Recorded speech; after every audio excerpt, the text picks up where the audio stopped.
Vamos aí tentar mais uma vez aqui para começar essa live de hoje com Eliane de Carvalho, que é diretora do Centro de Controle de Zoonoses aqui de Piracicaba.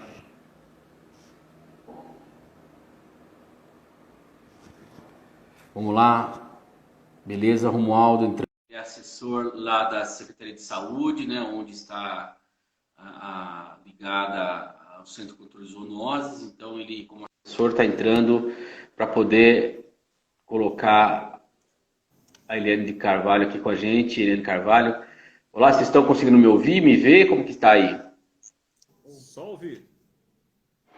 Eu também só consigo te ouvir. Infelizmente, eu não consigo te ver. Deu coronavírus.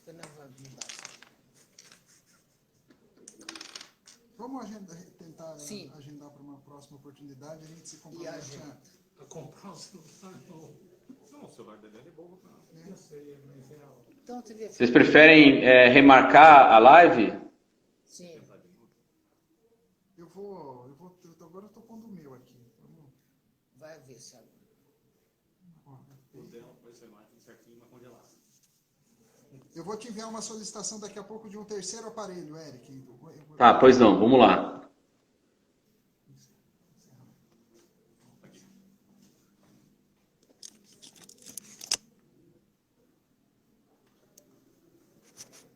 Ó, é isso? É PRI. Pessoal, nós estamos tendo um problema aqui de conexão. Infelizmente, não estamos conseguindo.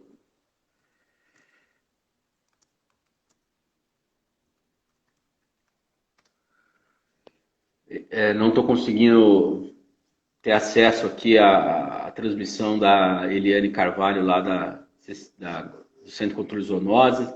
Estamos tentando ainda a transmissão, tá? Infelizmente estamos tendo esses problemas. A gente pede desculpas aí para quem está nos acompanhando.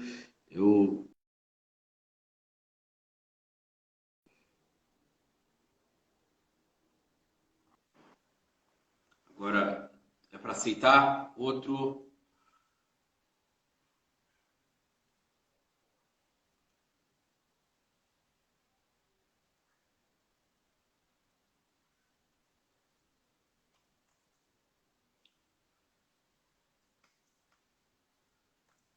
Nós estamos tendo um probleminha de conexão, pessoal.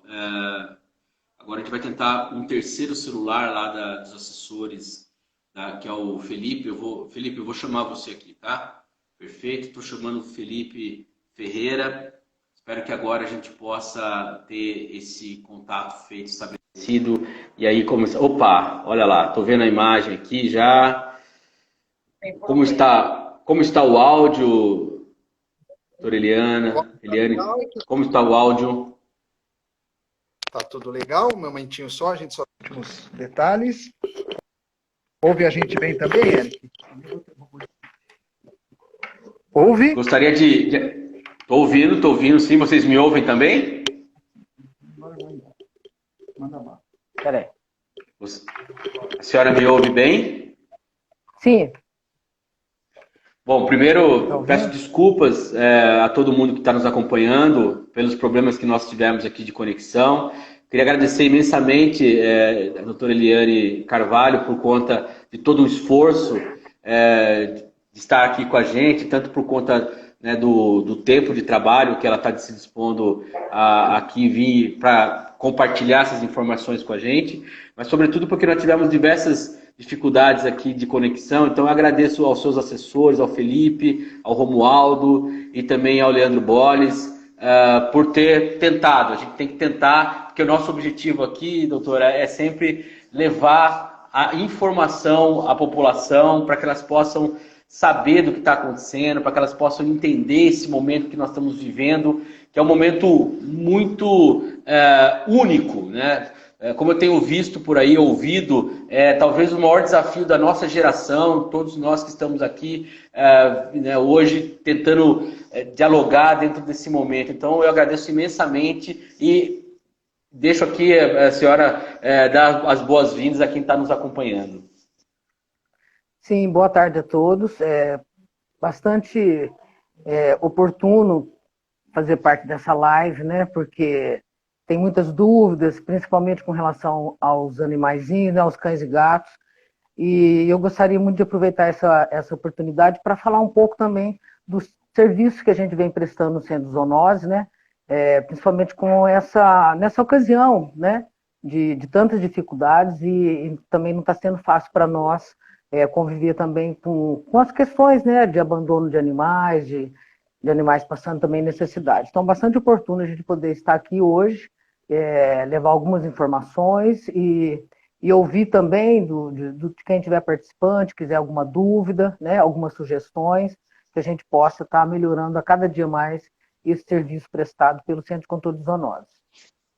Perfeito. Como a gente sempre tem feito aqui nas nossas lives, a gente desde o início da pandemia, aqui do Parlamento Aberto, o Parlamento Aberto é um programa que a gente desenvolve na Câmara de Vereadores de Piracicaba, voltado sempre à transparência pública, né? Então a gente começa sempre passando algumas informações. Então hoje a principal informação que nós temos é que o governo do estado de São Paulo prorrogou a quarentena até o dia 31 de maio para conter o coronavírus, né? Buscar conter o coronavírus e evitar o colapso da saúde, que infelizmente hoje ela está cada vez mais crítico. O estado de São Paulo ele já está próximo, o estado, não só, não estamos falando apenas de Grande São Paulo, né? Mas o estado de São Paulo está próximo aí de 80% dos leitos de UTI já ocupados e cerca de 70% dos leitos de enfermaria também ocupados, por conta dos casos que vão chegando, tanto do coronavírus, mas também de outros casos, mas sobretudo do coronavírus. Então, está mantida a quarentena pelo governador João Dória até o dia 31 de maio. Tá? Havia uma perspectiva que talvez pudesse iniciar um processo, como ele próprio anunciou no meio alguma semana passada, talvez tentando buscar uma abertura gradual né, ali do isolamento, tentando eliminar um pouco o isolamento, mas infelizmente as condições que nós temos hoje aqui no estado de São Paulo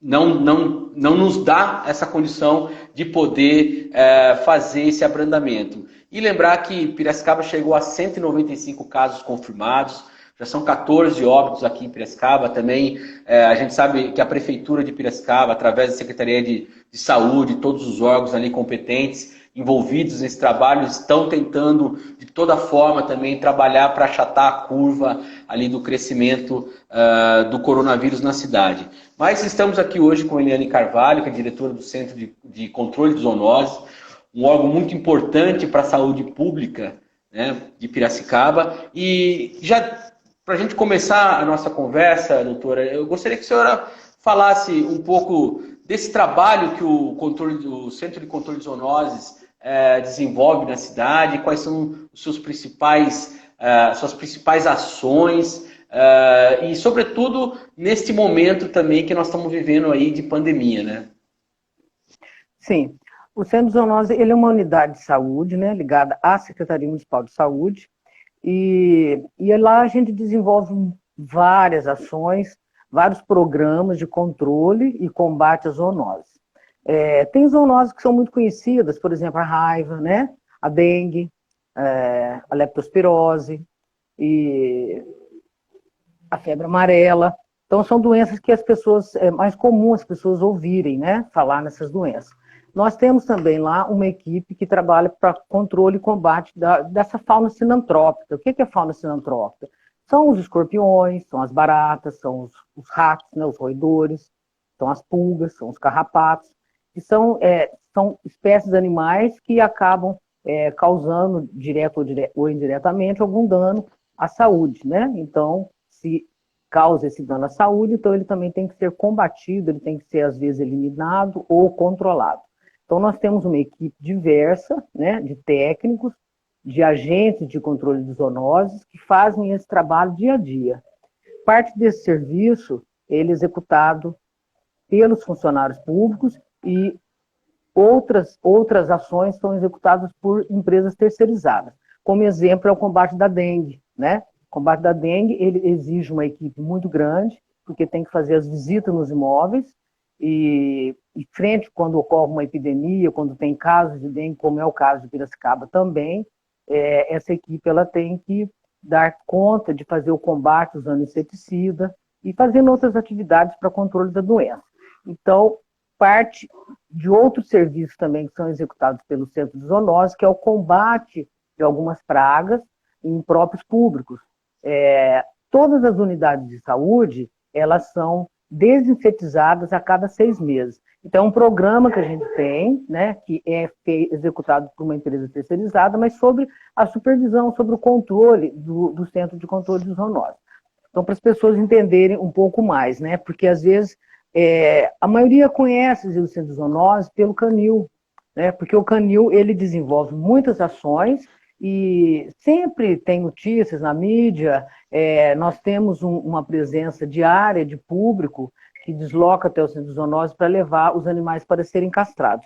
Então, às vezes, as pessoas, quando falam em Centro de Zoonose, ela fala, o Centro de Zoonose é o canil, né? Mas não tem só o canil. O canil, ele é um setor que faz parte do Centro de Controle de Zoonose. E por que existe o canil? Primeiramente, a existência de um canil dentro de um centro de zoonose é para prevenir e combater as doenças que podem ser transmitidas pelos cães e gatos para a população humana, né? Então, a missão do canil primeira é essa. Aqui em Piracicaba, a gente executa outras ações a nível de canil que não estão tão relacionadas diretamente ao controle de zoonose dos cães e gatos, mas relacionadas ao bem-estar, né, ao controle dessa população, fazendo as castrações, fazendo as campanhas de vacinação pública, né, fazendo ações de educação. Então, são ações já mais direcionadas e ligadas à equipe que trabalha diretamente no canil. No Centro de Zoonose, nós temos também um laboratório, né? Para que serve esse laboratório?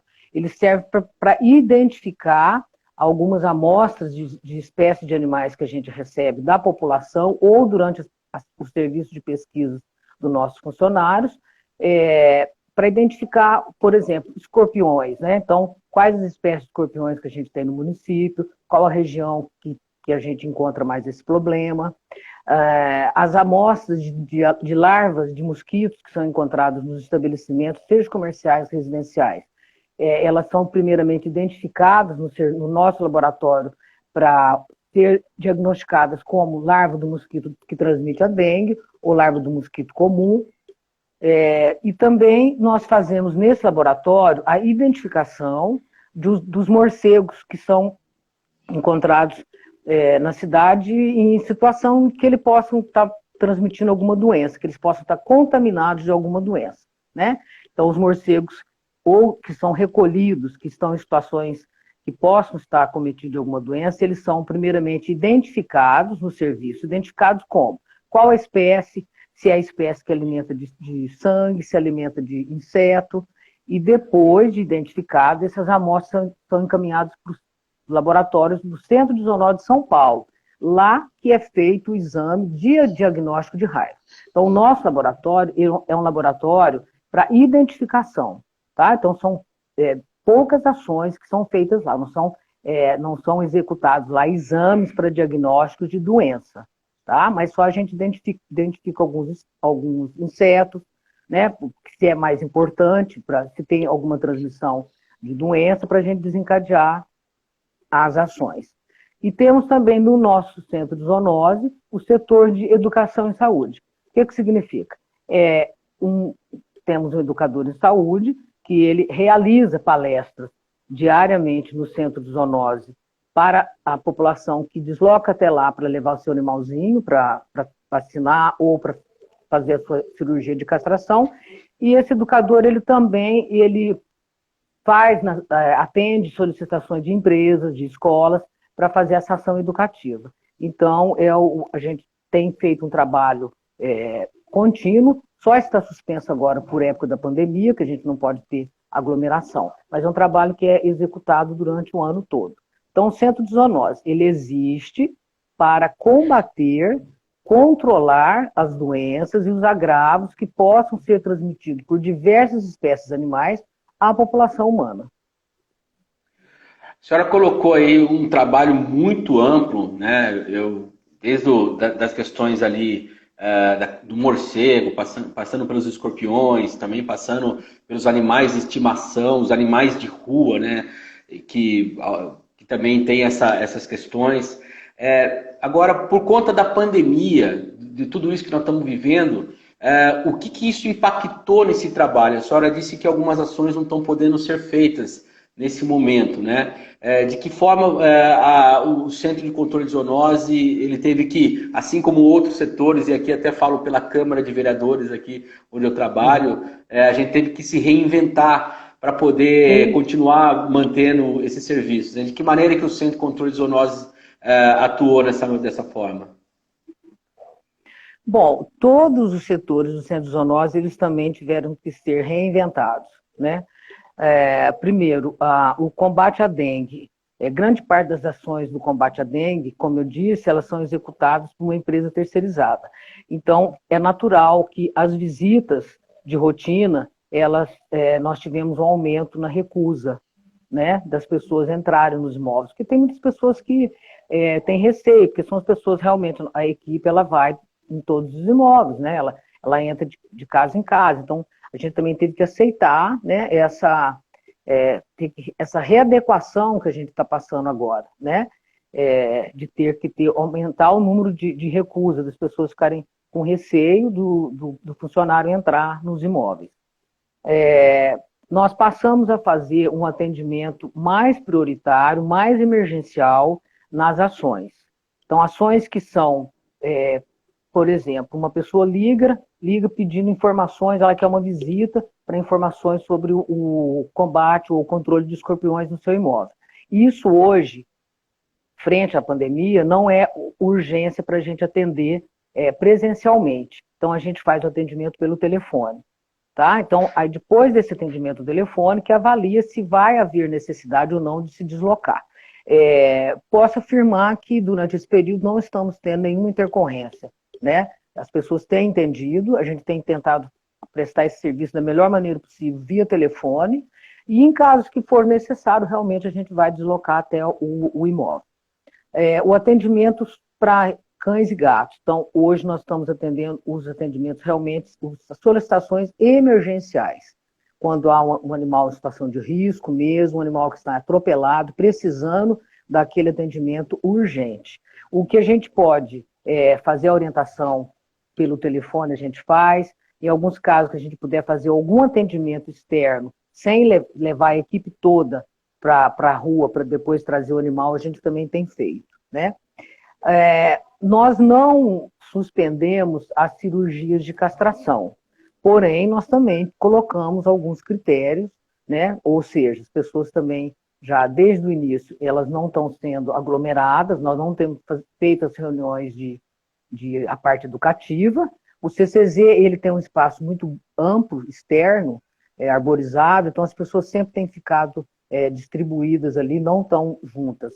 E a partir dessa semana, como a gente sabe, né, pelo uso de máscara, então todos estão indo com máscaras. Então nós não suspendemos, não houve essa necessidade, porque a população acatou, ela foi devidamente informada, e então nós não estamos tendo esses problemas. O que a gente vê assim que é mais difícil, né? Às vezes as pessoas, frente a essa pandemia, acionando a gente, que está tendo uma dificuldade para manter o seu animal em casa, manter alimentando, ou manter ele cuidando dele, e pede alguma ajuda, né, para a gente. E é difícil, porque a gente não pode fazer, não tem uma capacidade de ficar acolhendo e recolhendo todos os animais, todas as necessidades. A gente sempre busca ajuda com algum protetor independente, com algum grupo de protetores que tem parcerias, que trabalham mais próximos da gente para tentar alguma ajuda, né? Mas, por outro lado, a gente tem, no meio de às vezes, muitas coisas tristes, nós temos observado que os nossos animais que têm ido, através da parceria do animal com tutor com amor, que vai para a rede PETS, os animais que têm ido para lá, que estavam sob nossos cuidados, nós tivemos um aumento do número de adoção. Então, isso traz muita alegria para a equipe toda, né? Porque justamente nesse período que às vezes a gente está passando por tanta necessidade, vendo animais também estão sofrendo, população sofrendo junto com seus animaizinhos. Por outro lado, a gente está vendo isso, que nos traz bastante conforto, né? E a gente tem entendido assim, que o animal, justamente nessa época aí de isolamento, que as pessoas têm ficado muito em casa, o animalzinho tem feito uma companhia maravilhosa, né? Isso eu vejo, até eu posso dar o exemplo por mim, por minha família, por pessoas mais próximas, no prédio onde eu resido, que tem os animaizinhos. Eu tenho visto pessoas fazendo as caminhadas diárias, pessoas idosas com seu animalzinho de estimação, e a gente tem observado muito isso, né? E a gente acredita que neste momento que as pessoas estão adotando, não significa que elas estão adotando porque elas estão sozinhas e que depois esses animaizinhos vão ser abandonados. A gente tem feito um contato com essas pessoas, né? Lá na Rede Pets e com o projeto Tutor com Amor, elas têm trabalhado de uma forma muito ética, muito sensível também, para que as pessoas entendam realmente isso, porque esses animais que são acolhidos ou são recolhidos pelo nosso serviço, e uma vez eles são tratados, são recuperados, a gente tem uma preocupação muito grande para que eles sejam realmente muito bem adotados, muito bem escolhidos por pessoas, por famílias, ou por pessoas que estão sozinhas e querem levar esses animaizinhos para casa, que jamais sejam abandonados novamente, né? Até a nossa equipe, a gente sempre pensa assim, é melhor ficar aqui com a gente, que a gente sabe que está cuidado, do que a gente doar um animalzinho em situação que ele possa viver risco de novo. Então, isso a gente tem muita preocupação com relação a isso. Então, esse trabalho está sendo muito bacana nesse momento, né? Esses animaizinhos são animais adultos, tem animais idosos, nós temos animais especiais, que a condição, às vezes, a oportunidade de serem adotados, de repente, numa época diferente dessa, seria um pouco difícil, e hoje a gente está vendo também essa sensibilidade. Então, eu gostaria de até deixar isso registrado aqui, porque isso tem trazido bastante conforto e alegria para a nossa equipe.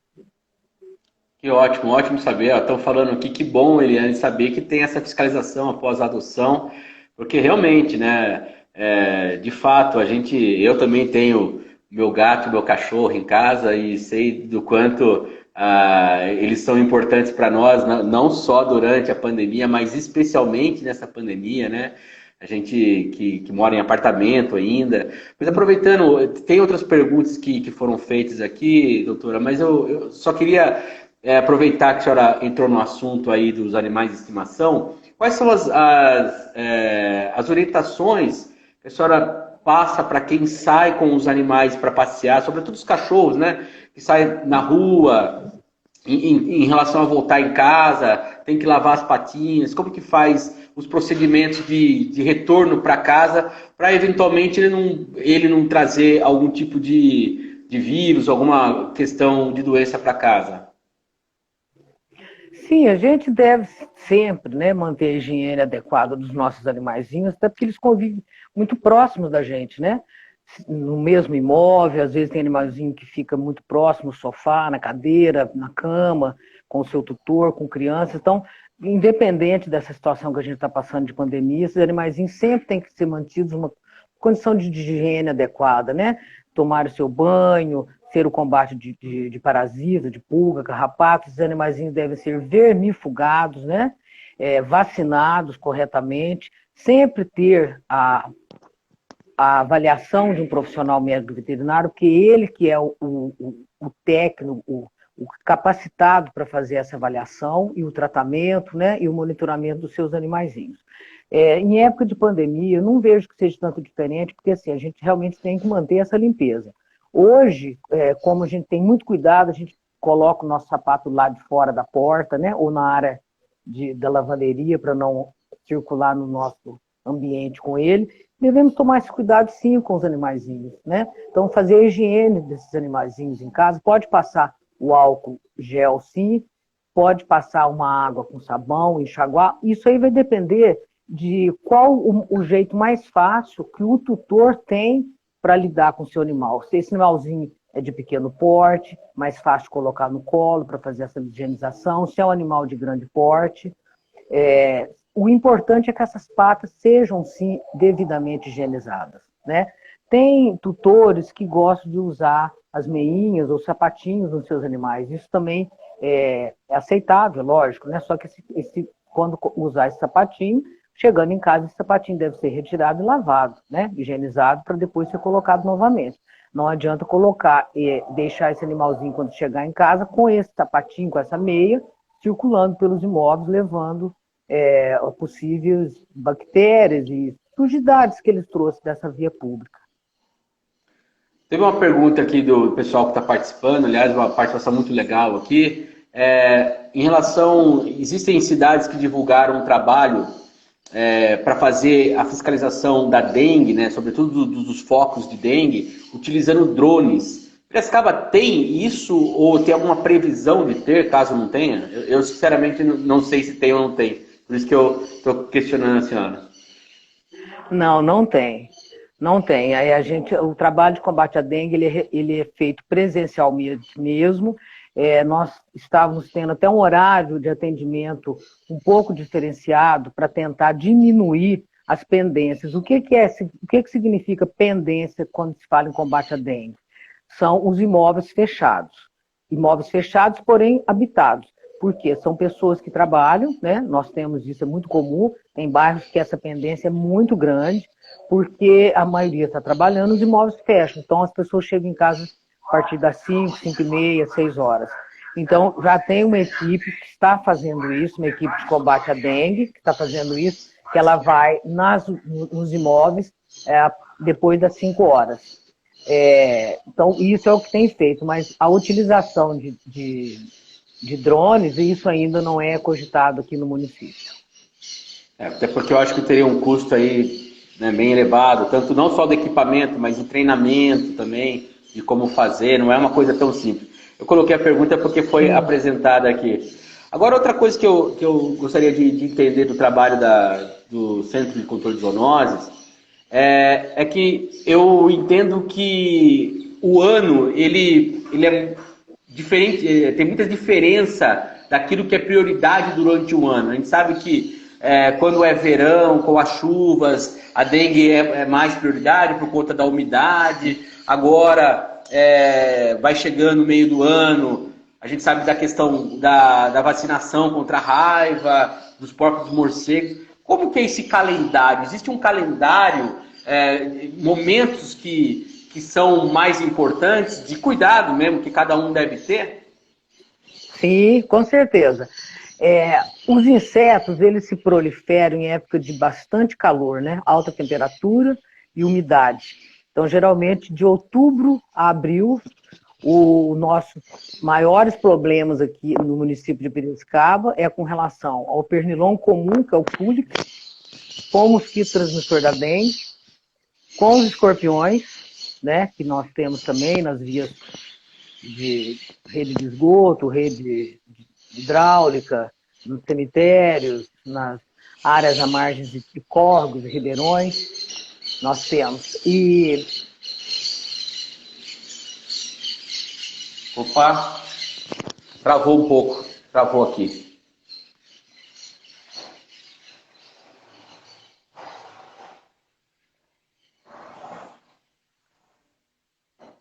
Olá. Menos problemas. Então, é a época de verão e primavera. Primavera, começando setembro, Desculpa, outubro, novembro, doutora, com deu uma travada aqui no áudio. Alô? Oi? Deu uma travada no áudio aqui agora. A senhora podia retomar o que a senhora está falando? Oi? Desculpa, gente, nós tivemos um pequeno problema aqui. A doutora Eliane Carvalho estava explicando sobre a sazonalidade do trabalho do Centro de Controle de Zoonose. Infelizmente, agora voltou. Está me escutando? Voltou? Tô sim. Então, pode retomar. Você estava falando de janeiro, das chuvas. Se a senhora puder começar desde o início, porque infelizmente deu uma travada aqui. Tá. Na época do verão, os meses de verão tem alta temperatura, alta umidade, né? E tem as chuvas, que são as condições ideais para a reprodução e proliferação de insetos. Então, quais os problemas que a gente tem aqui em Piracicaba? Nós temos nessa época do verão aumento da incidência do mosquito transmissor da dengue, porque nós vamos ter mais água acumulada também nos recipientes, aumento de incidência dos culicídios, que são aqueles pernilongos comuns, aqueles que fazem aquele barulho e acabam, né, causando transtornos também, zoando aí no ouvido das pessoas e causando as picadas. Temos também os problemas com os escorpiões, porque a melhor época de reprodução dos escorpiões, ela vai de outubro a abril, que também são altas temperaturas e alta umidade. Então, nessa época, nós temos um aumento bastante expressivo nas solicitações da população com relação ao combate, vamos dizer assim, dessas pragas, né? Que é essa fauna sinantrópica que eu disse. Época de inverno, meses secos, nós não temos problema com essas espécies. É só a gente observar, né? Não tem água acumulada, a temperatura é mais baixa, então os insetos eles ficam nessa época aí bem mais sossegados e a gente não tem problema. Época de primavera, nós vamos começar a ter problema com morcegos e com roedores, que são os ratos comuns. Ratos que vivem nas redes de esgoto, nas redes públicas, né, nos quintais com acúmulo de materiais inservíveis, que são o camundongo, os ratos de telhado e a ratazana, famosa, que fica aí sempre onde tem muito lixo, muita matéria orgânica em decomposição principalmente. Então, é bem sazonal, sim. Então, nós temos muito trabalho a ser feito, executado nos períodos dos meses de verão e depois nos períodos de primavera. Então, a época mais tranquila, realmente, é a época de seca. A campanha da raiva, ela, aqui no município, a gente executa já ela há muitos anos, em duas fases, né? Na zona rural, geralmente é no mês de maio a julho, que é um período mais seco, mais fácil de deslocar até a zona rural, porque não tem chuvas, né? Porque a gente desloca, quando faz a campanha, a gente faz em cada propriedade.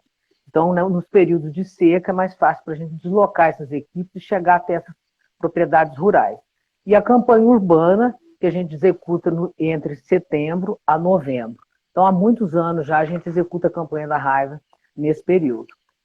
Este ano, por causa de muitas coisas que têm acontecido a nível de saúde, né, em todos os governos, há uma possibilidade de não ter a campanha contra a raiva, né? Então, hoje nós temos uma quantidade de vacina que a gente usa na rotina do nosso serviço. O que é a rotina?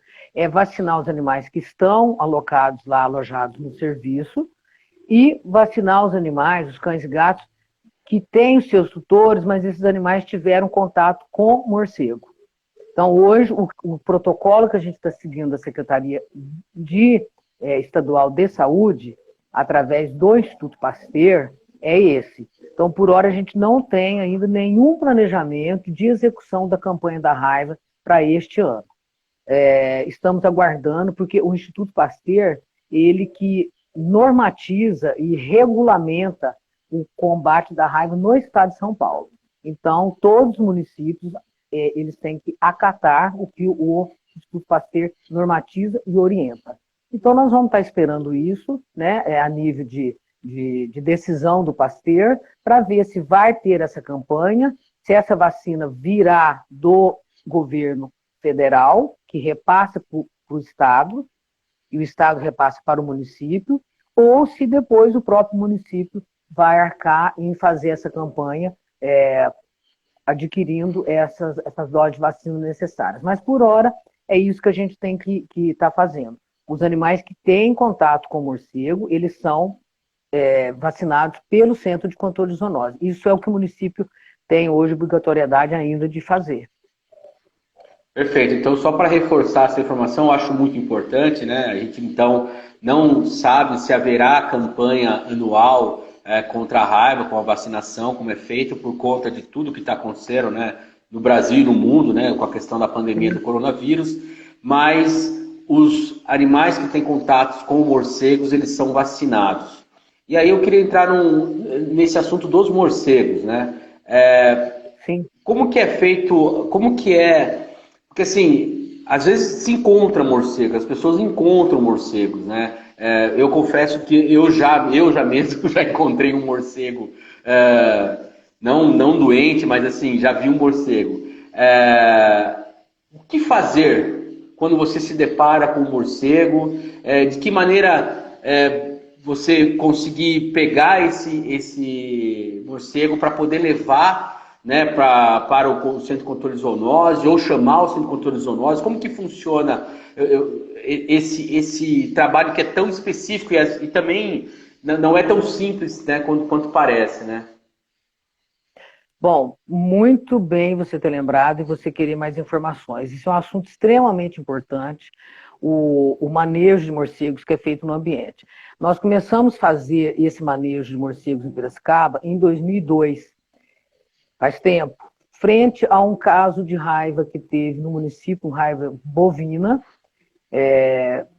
na área central. Antes disso, nunca tinha havido um caso de mamífero que não seja o cachorro e o gato, ou um ser humano, era um herbívoro, né, que é o bovino, na zona urbana da cidade. Então, foi em 2002 que nós começamos a implantar esse programa na cidade para fazer uma vigilância passiva de raiva transmitidas por morcegos.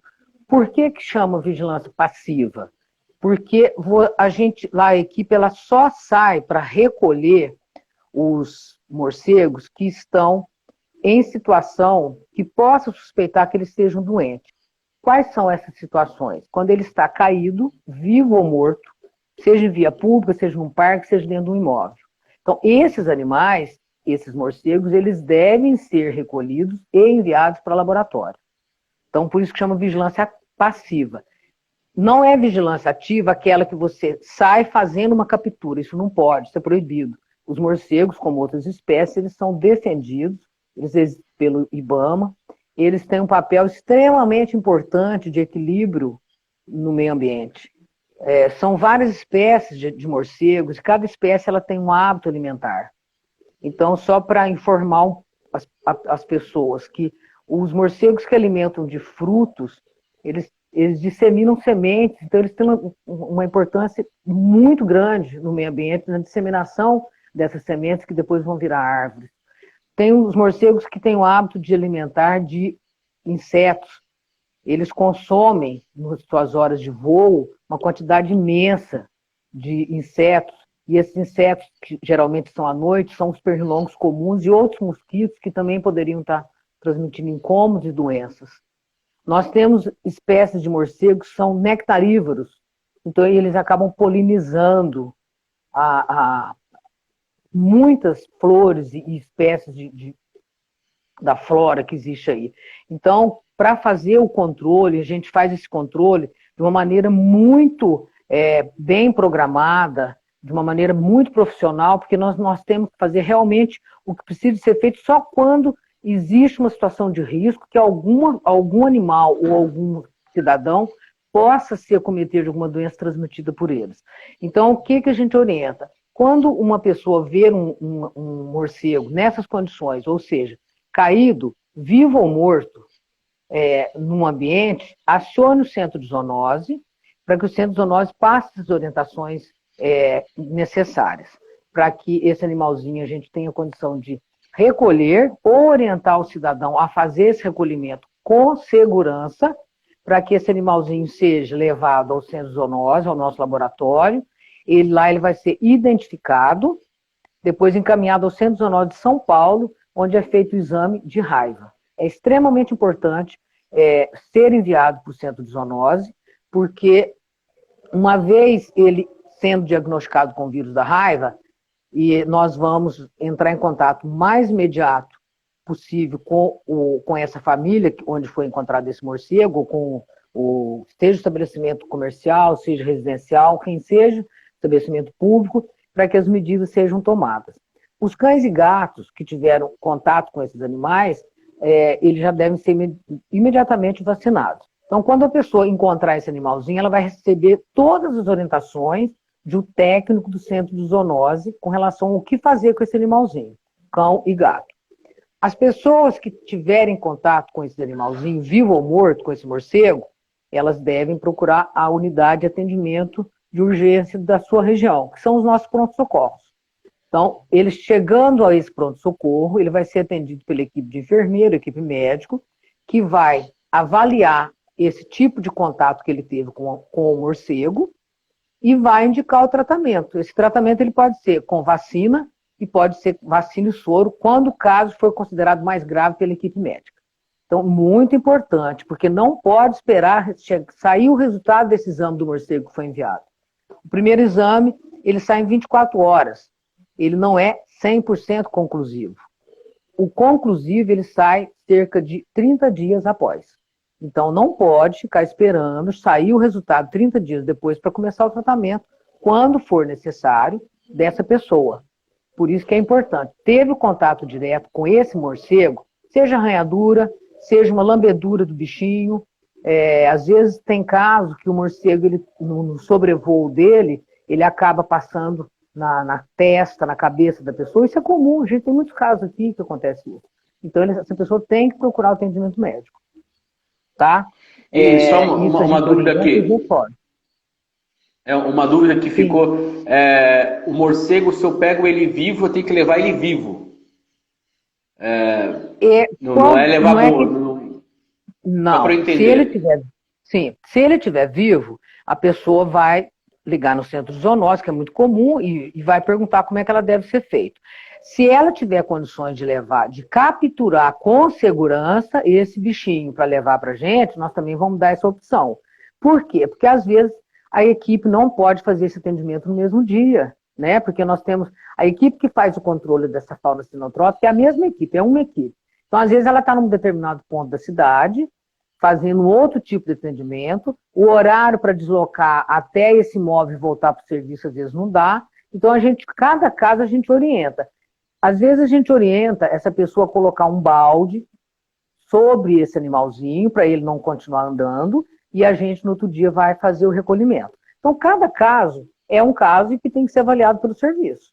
Jamais a gente vai deixar com que esse cidadão seja exposto a algum risco de ter um contato direto e ter que passar por um tratamento. Então, a gente orienta. Encontrou o animalzinho vivo ou morto, liga para o serviço. E a gente vai fazer devida orientação, sem expor o cidadão ou expor algum animal a risco de ter contato com esse animalzinho lá, que é o morcego, para depois ter que ficar exposto a alguma doença. E esse exame no morcego... Não, perfeito, ótimo. Esse exame no morcego que leva 30 dias, como que ele é feito? Por que demora tanto, assim, qual que é os procedimentos para fazer esse exame? Sim, o primeiro exame que é feito quando chega lá no centro de zoonose de São Paulo, ele chama de técnica de imunofluorescência direta. Então, o cérebro desse animalzinho, ele vai ser examinado e em 24 horas vai ter o primeiro resultado. O outro exame, ele é feito, ele chama de inoculação em cérebro de camundongo. Então, o que é? Vai pegar preparado desse cérebro do morcego e vai inocular naqueles camundongos que ficam lá no laboratório e ver se ele vai desenvolver a doença. Então, isso é feito lá no centro de zoonose de São Paulo. Por que 30 dias? Porque tem que dar o tempo desse animalzinho receber esse vírus e desenvolver a doença. E depois ele é feito o exame de novo no cérebro desse camundongo. Então, por isso que demora cerca de 30 dias. Até porque, às vezes, o laboratório de São Paulo, ele tem outras amostras. Ele recebe amostras não só do estado de São Paulo inteiro, mas como do Brasil, porque ele é um laboratório de referência nacional. Então, não só são as amostras de Piracicaba que são levadas para lá. O Instituto Pasteur também realiza esses exames e laboratórios de universidades também estaduais. Só que o nosso município de Piracicaba ele já tem esse protocolo de envio sistemático para o Centro de Zoonose de São Paulo. Independente do local onde foi feito esse exame, se a rede é credenciada no Instituto Pasteur, todos os exames são enviados primeiramente o resultado para o Instituto Pasteur e o Instituto Pasteur devolve, então, para os municípios. Então, nós temos protocolos a seguir, né? Então, a gente envia para o Centro de Zoonose, é feito o exame, sai o resultado, vai para o Instituto Pasteur devolve para o município. E devolve de que forma? Para o GVE. O GVE é o Grupo de Vigilância Epidemiológica do Estado, que nós temos a regional aqui, o GVE 20, aqui em Piracicaba. Então, ele recebe e já repassa para os municípios.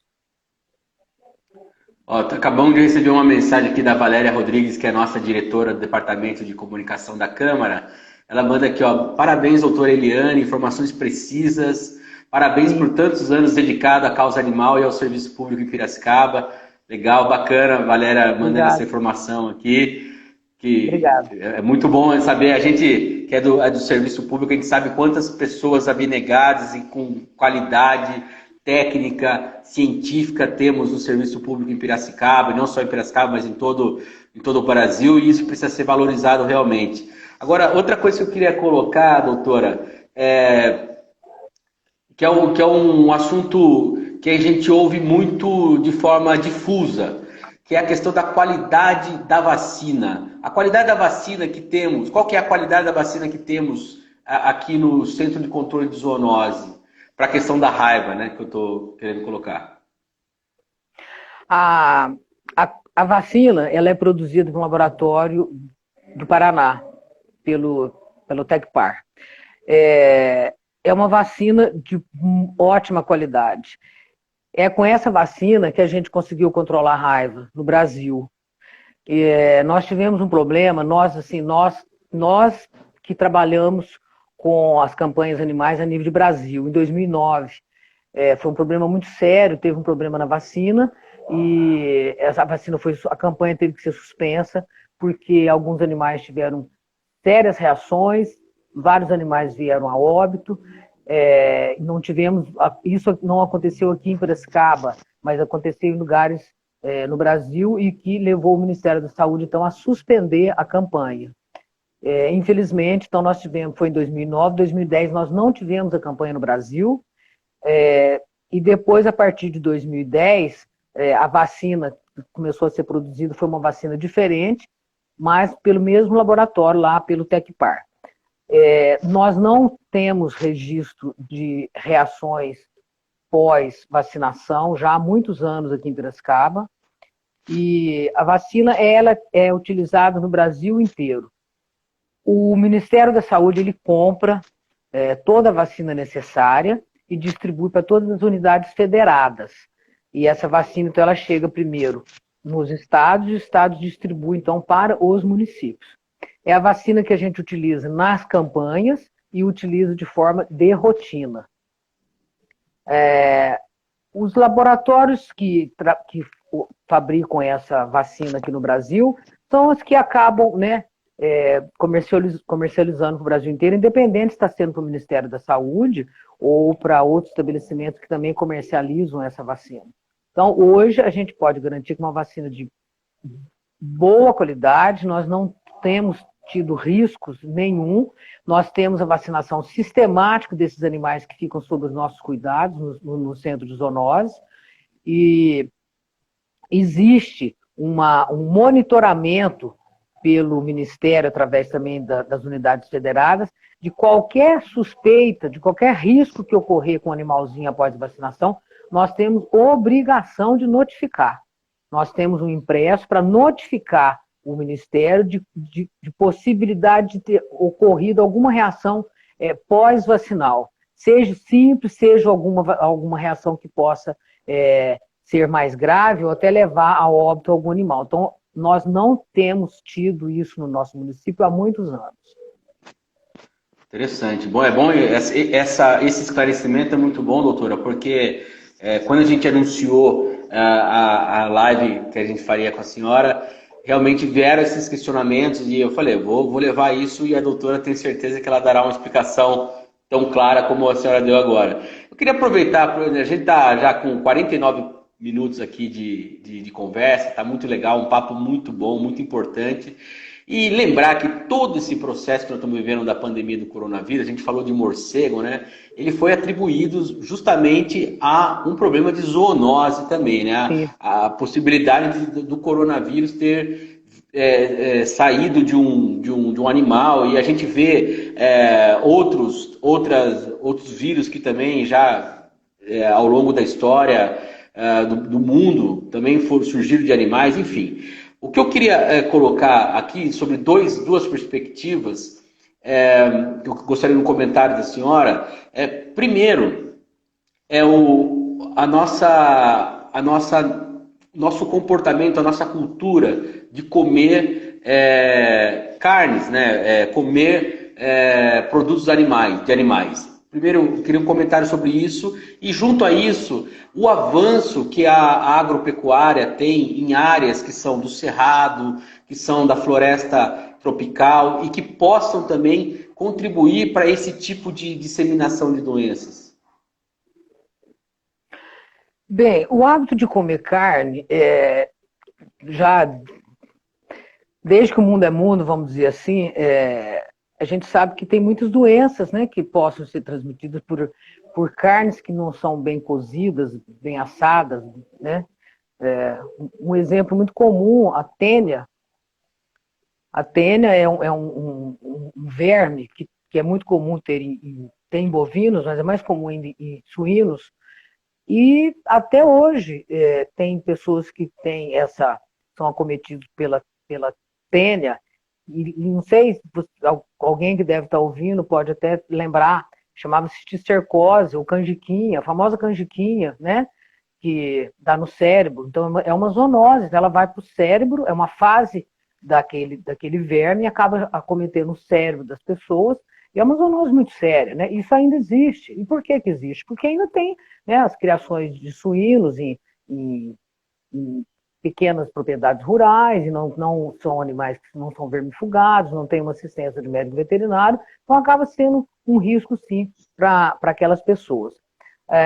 O coronavírus, esse aí causador da pandemia, né, então tem muitos relatos, né, de onde ele originou, no meio daqueles morcegos, daqueles animais lá na China, enfim. O coronavírus, não o Covid-19, lógico que ele é específico para essa doença que está agora no momento, mas ele no passado, um coronavírus, ele foi causador de uma doença que chamou na época parvirose, ainda tem, raramente hoje, mas ainda teve muita parvirose. Na década de 80, eu me lembro que eu estava na faculdade e era assim, uma coisa que não tinha controle. Então, dizimou populações de cães naquela época e, como hoje está acontecendo com essa pandemia, né? Porque os animais não tinham imunidade alguma, né? E aí aconteceu isso. Então, naquela época lá. A gente acredita, a gente como médico veterinário, nós somos informados continuamente pelos nossos conselhos, seja o Conselho Regional, o Conselho Federal, dos estudos, né, pesquisas que estão ocorrendo com relação a isso aí, né? Porque se ele veio de um animal, né, ele é considerado uma zoonose, né? Então, assim, você imagina quantos estudos vão ser desencadeados para que esse coronavírus também não possa passar para outras espécies, né? O que a gente sabe hoje ainda é muito pouco, porque as pessoas ficam se questionando, mas será que o cão pega essa doença, o gato, o tigre? A gente está vendo muito aí nos meios de comunicação, na internet, trabalho de pesquisa, né? O que a gente pede hoje é assim, se tem uma família que tem alguém com a suspeita do coronavírus, ou alguém já com diagnóstico que tenha seu cão e gato, que mantenha esse cão e gato sobre a sua companhia, sobre a sua quarentena, né? Evite que esse cão e gato tenha acesso a outros animais ou às outras pessoas, né? Porque é tudo ainda muito recente. E é o que tem sido feito, tem sido recomendado, tem sido feito, e a gente está vendo que não tem assim tantos resultados, tantas opiniões divergentes com relação a isso, porque, como eu digo, ainda é cedo para se falar que o cão transmite, não transmite, como que a gente tem que fazer, vai ter vacina, não vai ter vacina, né? O que a gente vê hoje são relatos das pessoas que estão com a doença, estão em quarentena, né? Esses animais são permanecidos ali, e não tem chego ainda para a gente nenhum relato aqui no nosso município de algum animal que possa estar numa situação que possa estar muito doente, com alguma suspeita, que porque está convivendo com o seu tutor ou com a família que tem alguém que esteja doente. A gente tem que tomar muita cautela, muita precaução, primeiro porque a gente tem que... nós somos técnicos, a gente tem que acatar muito a ciência, né? Então nós temos institutos muito bacanas aí, muito éticos que estão estudando, e a gente tem certeza que no momento certo nós vamos ter muitas informações precisas, corretas, técnicas, para a gente tomar outras atitudes que seriam necessárias.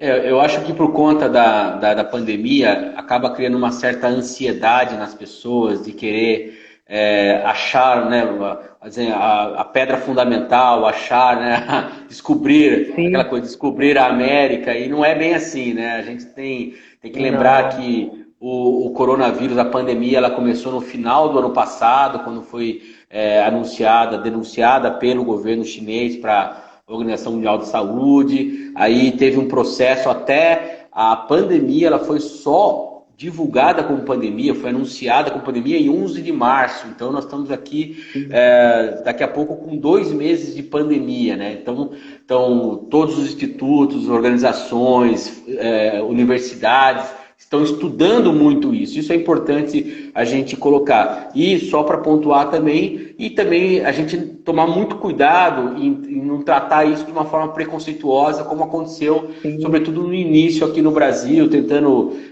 colocar como algo que fosse só da China, tentando... É muito complicado isso daí. Lembrando que o consumo de carne animal, produtos de animais está disseminado em todo o mundo, não é só na China. No sim. Brasil se come comida de animal silvestre também, então é importante deixar isso registrado. Doutora, estamos aqui com 56 minutos de entrevista. Eu gostaria de agradecer mais uma vez a atenção da senhora. Infelizmente nós tivemos vários problemas aqui, nós podemos dizer que somos dois guerreiros que vencemos aqui a batalha contra a tecnologia, né? E conseguimos vencer. Eu gostaria que a senhora deixasse uma última mensagem em termos daquilo que a gente tem que ter como maior preocupação nesse momento e daquilo que a gente pode fazer enquanto cidadão para contribuir no controle de zoonose, no controle das doenças que são transmitidas por animais, né? Primeira coisa é vacinar seus animaizinhos, né? Então, os cães e gatos, eles devem ser vacinados não só contra a raiva, né, que é uma zoonose, mas tem outras doenças que são comuns entre os cães e entre os gatos, não são transmitidas para nós humanos, mas podem ser fatais a esses bichinhos de estimação. Então, procure o médico veterinário que vai fazer o programa de vacinação daquele animalzinho, a idade que ele deve tomar a primeira dose, segunda dose, quais as doenças que devem ser combatidas, qual o período que esse animalzinho deve ser vermifugado, né? Cuidar bem dos seus animaizinhos, levar o seu animalzinho para ter um lazer, para passear. O animalzinho tem que ter muito carinho, muito amor, ser bem alimentado, bem cuidado. Esses bichinhos, eles fazem muito bem para a gente. Então, o amor que eles transmitem para a gente é muito maior do que a gente consegue expressar muitas vezes. Então, primeira coisa, cuidar muito bem dos seus animaizinhos, ser muito responsável para manter esses animaizinhos bem cuidados, bem amados, controlados, não expor esses animaizinhos numa situação de risco, jamais maltratá-los, porque eles merecem tudo de bom. Com relação à transmissão de outras zoonoses, o profissional médico veterinário deve sempre ser consultado quando o cãozinho ou o gato apresentar qualquer sintoma que esse tutor possa imaginar que ele está com alguma doença. Então, procurar o médico veterinário. Hoje nós temos médicos veterinários em clínicas, nós temos médicos veterinários em agropecuárias que podem fazer esse acolhimento, essa orientação. Isso é extremamente importante, né?